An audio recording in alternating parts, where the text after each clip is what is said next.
vas a parar al mismo sitio.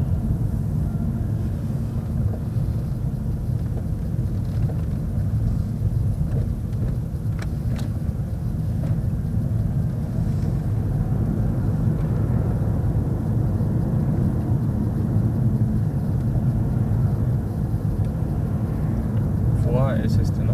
Sí, Foix. Foix. Un poco antes de Foix hay que ir para Carcassonne. Y Y nosotros vamos a... continuamos a Pamiers.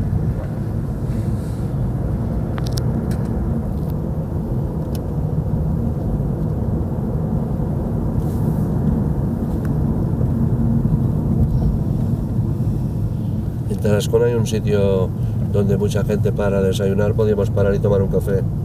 Os invito yo. Mira cómo está dormido tú. Si te parece bien. Si quieres comer o...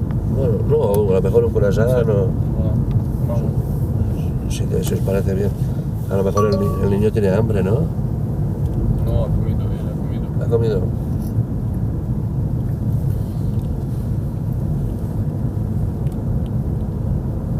Что ты устал?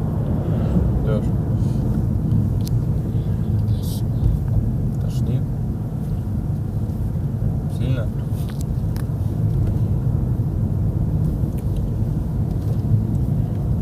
Если будет тошнить, скажешь, понял?